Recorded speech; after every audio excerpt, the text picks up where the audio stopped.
গেছে। হ্যাঁ, লাল পুতুল। সবাই কোথায় যাচ্ছি এখনো ঠিক নেই। লাল পরি কোথায় আমরা যাচ্ছি আমরা জানি না। আর আমিও সেরে ফেলেছি। আর মানে মলাইরা যেখানে আমাদের নিয়ে যাবে আমরা আজকে সেখানে যাব। আজকে তোমরা দেখতে পাচ্ছ আমাদের বাড়িতে আজকে কিন্তু চাঁদের হাট বসেছে। যাদের কথা বলবো তারা কিন্তু প্রত্যেকেই একজন কন্টেন্ট ক্রিয়েটর। আর হ্যাঁ বন্ধুরা, এই কন্টেন্ট ক্রিয়েটর হওয়াটা কিন্তু মুখের কথা নয়, এর পেছনে থাকে অনেক লড়াই, অনেক বাধা, অনেক কষ্ট। আর আমি এই সম্বন্ধে তোমাদের সাথে আজকে কিছু কথা শেয়ার করব। ইদানিং ফেসবুক খুললেই শুধু একটা লেখার পোস্ট চোখের সামনে ঘোরাফেরা করছে। নিউজ ফিডে একটাই লেখা, ফেসবুক নাকি টাকা বন্ধ করে দিয়েছে, খুব ভালো হয়েছে। নেচে নেচে নাচ করা, কীর্তন করা, লাফানো, শরীর দেখানো, এদের টাকা ইনকাম করা, লাখ লাখ টাকা ইনকাম করবে, বেশ হয়েছে ফেসবুক টাকা বন্ধ করে দিয়েছে। হ্যাঁ বন্ধুরা, সত্যি ফেসবুক টাকা বন্ধ করে দিয়েছে নাকি সেটাই তোমাদের সাথে বলবো। ওই যে প্রথমে বলেছিলাম না, কন্টেন্ট ক্রিয়েটর হওয়াটা কিন্তু মুখের কথা না, ঠিক আছে? তো ফেসবুক কিন্তু টাকা বন্ধ করে দেয়নি, ফেসবুক টাকা কমিয়ে দিয়েছে। তোমরা অনেকেই ভাবছো যে এবার এদের কি করে চলবে, সংসার চলবে কি করে, খুব ভালো হয়েছে, এত টাকা ইনকাম করা আর করতে হবে না। আরে বন্ধুরা, আমরা মধ্যবিত্ত বাড়ির সবাই, আমাদের কিন্তু ফেসবুক আসার আগে থেকেই সংসার খুব সচ্ছলভাবেই চলতো। হ্যাঁ, ফেসবুক আসার পর আমরা বাড়ির মহিলারা বা মধ্যবিত্ত বাড়ির গৃহবধূরা তারা একটা টাকা ইনকাম করার একটা জায়গা পেয়েছিলাম, সঠিক পথে টাকা ইনকাম করব তেমনই। আর ফেসবুক কখনো কিন্তু টাকা বন্ধ করে দেয়নি, টাকাটা কমিয়ে দিয়েছে। আর এটা একটা ফেসবুকের হয়তো টেকনিক্যাল কোনো ইস্যু চলছে, তাই জন্য হচ্ছে। যারা নিন্দুকেরা এখনো হাসাহাসি করছো, যারা নিন্দা করছো আর আনন্দ পাচ্ছ, তাদের বলি তোমরা বেশি দিন কিন্তু এই আনন্দটা পাবে না, কারণ ফেসবুক কিন্তু আগের পর্যায়ে আবার চলে যাবে। তাই একটু আনন্দটা কম করো। যদি তোমরাও চাও, তোমরাও কিন্তু এই সোশ্যাল মিডিয়ায় কাজ করতে পারো, সঠিক পথ ধরে কাজ করো। এখানে যাদের দেখতে পাচ্ছ প্রত্যেকটা মানুষ কিন্তু সঠিক পথেই কাজ করে। আমরা প্রত্যেকটা মানুষ যে এত পরিচিতি পাচ্ছি সেটা কিন্তু একদিনে হয়নি, অনেক দিনের ফলের ফল এইটাই। আর হ্যাঁ বন্ধুরা, আমরা যে কোনো প্ল্যাটফর্মে এখন যাই না কেন, আমাদের কিন্তু পরিচিতি মুখ অনেকটাই হয়ে গেছে। সবার আগে কিন্তু নিজের পরিচিতিটা নিজেকে আগে বাড়াতে হবে, 10 জনের মধ্যে নিজের পরিচিতিটি করে তুলতে হবে, তবেই না তুমি একজন হবে সফল ক্রিয়েটর। হ্যাঁ বন্ধুরা, তবেই হবে তুমি একজন সফল কন্টেন্ট ক্রিয়েটর। সে যে কোনো প্ল্যাটফর্মেই তাকে এক নামে সবাই চিনবে।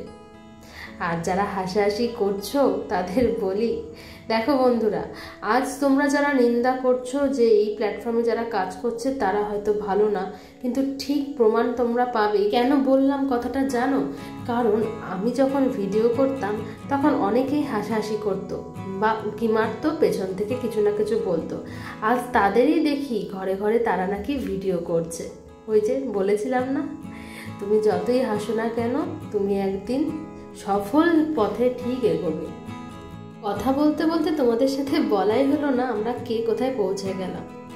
আগের ব্লগে দেখেছো আমাদের বাড়িতে কিন্তু খাওয়া দাওয়া হলো, আর পরের ব্লগে তোমাদের বলেছিলাম কোথায় ঘুরতে গেছি। প্রথমে আমরা সব বন্ধুরা মিলে চলে গেছিলাম দিদি ভাইয়ের বাড়ি, মানে দিদির শ্বশুর বাড়িতে। আর তারপর হঠাৎ ঠিক হলো আমার বাড়িতে যাওয়া হবে। আসলে তোমাদের দাদা ভাইয়ের খুব মন খারাপ করছিল, সব বাড়িতে যাওয়া হচ্ছে আর আমার বাড়িতে যাওয়া হবে না, তা কেমন করে চলে। তো যেমনি আমাকে বললো তেমনি আমি বললাম চলো একটা দুটো টোটো নিয়ে আসো, টোটো করে চলো আমরা চলে যাই সবাইকে নিয়ে। আর দেখো না, যেতে যেতে মা কত কিছু আয়োজন করেছে, পিঠে থেকে শুরু করে, আচার থেকে শুরু করে, চা থেকে শুরু করে, এবং বলছে সবাইকে ভাত খেয়ে যেতে। কিন্তু আমি বলছি দুপুরে এত রান্না আছে, তাহলে সেগুলো কে খাবে? তাই জন্য বললাম চলো আর দেরি করব না। ঠিক তখন ঘড়িতে বলছে রাত 9টা বাজে, এবার তো বাড়ি যেতে হবে, কারণ বাড়িতে গিয়ে কিন্তু এখনো অনেক কিছু আছে, অনেক আনন্দ বাকি। আর দেখো না, এখানে এসে সবাই কত মজা করছে, নাচ গান করছে, কিন্তু আমার তো ভীষণ লজ্জা লাগছিল। কেন? যতই হোক শ্বশুরবাড়ি বলে কথা। আর সবাই দেখো ভিডিও করছে, মানে ওরা নাচ করছে, আর দর্শকের সংখ্যা দেখো কত বেশি। আর আমরা যেহেতু হঠাৎ না বলে চলে গেছি, আর সেলিব্রিটি মানুষদের দেখার জন্য দেখো কত মানুষ এসেছে। পরে তো জানতে পারলাম সবাই বলছে কেন আগে থেকে বলোনি, তাহলে তো আমরা আসবোই। আসলে রাত অনেকটা হয়ে গেছিলো বলে তাই কাউকে জানানো হয়নি, তো হঠাৎ করে চলে যাওয়া। সবাই মিলে খুব মজা করেছি, আনন্দ করেছি, তারপর চলে এলাম বাড়ির পথে। চলো বাড়ি যাওয়া যাক এবার। আমি সত্যি ভাবিনি আসলে, আমি সত্যি ভাবিনি।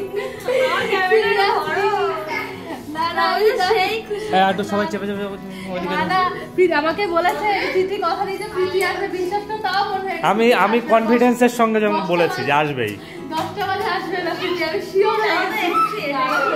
আমি যাকে যাকে বলেছি যে আসবে সবাই এসছে। এই লাস্ট থ্যাংক ইউ। অনেক রাগ হয়ে গেছে, ওই একটাকে নিয়ে এসেছো।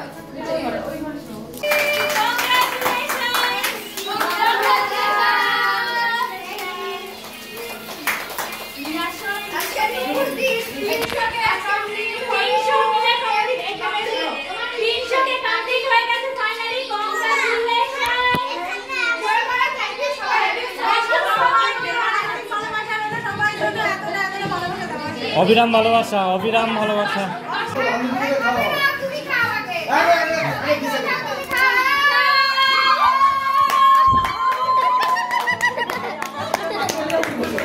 কেউ কেক মাখাবে না,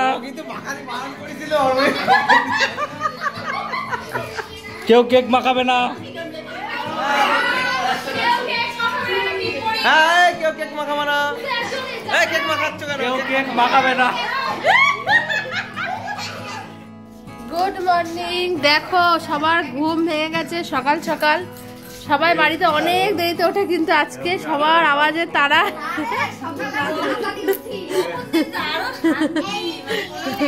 কোনো টেনশন নেই, সবার ঘুম ভেঙে গেছে। অদিতি কেমন, ভালো কি কাটলো দিনটা? খুব ভালো কেটেছে, এখানে এসে ভীষণ ভালো লাগলো, সবার সঙ্গে ভীষণ এনজয় করলাম। ব্যাস সেটাই। আর আমরা তোমরা যাও গিয়ে ঘুরে এসো, অবশ্যই আমার ছেলে আমরা খুব মিস করবো, আজকে মারাশন দেখছি তো দুজনকে খুব মিস করছি। আর সত্যি আমরা খুব ভালো লেগেছে, আর আমরা সবাই মিলে এভাবেই থাকতে চাই।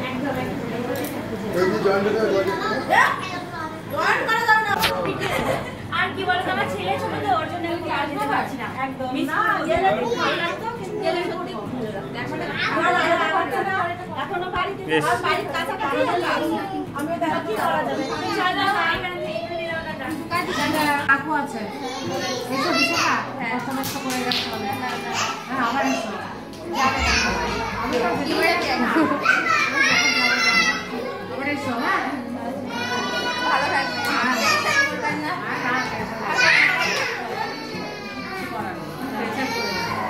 সব মেয়েরা বাড়ি চলে যাচ্ছে, মার তো ভীষণ কষ্ট হচ্ছে। আসলে এটাই মেয়েদের জীবন, বাপের বাড়িতে ঘুরতে আসাটা শুধু মুহূর্তের আনন্দ, আসবো আসবো এই আর। সবাই খুব ভালো থেকো, খুব এনজয় করেছি, আমাদের বন্ধুত্বটা এভাবেই থাকুক, এটাই যাই। বিশাখারা যখন চলে যাচ্ছে আমার তো ভীষণ কান্না পাচ্ছে, শুধু নিজেকে কন্ট্রোল করে রেখেছি, বললাম খুব তাড়াতাড়ি আবার দেখা হবে। আর হ্যাঁ বন্ধুরা, আজকে ভিডিওটা যেই জন্য ছিল যে তোমরা যারা ভাবছো পয়সা টাকা কমিয়ে দিচ্ছে, চিন্তা করো না, টাকা কিন্তু আবার বাড়িয়ে দেবে। তাই তোমরা যারা এখনও ভিডিও করছো না, ঝটপট ভিডিও করা কিন্তু শুরু করে দাও। চলো বন্ধুরা, নতুন ভিডিওতে খুব দেখা হচ্ছে তাড়াতাড়ি, বাই বাই।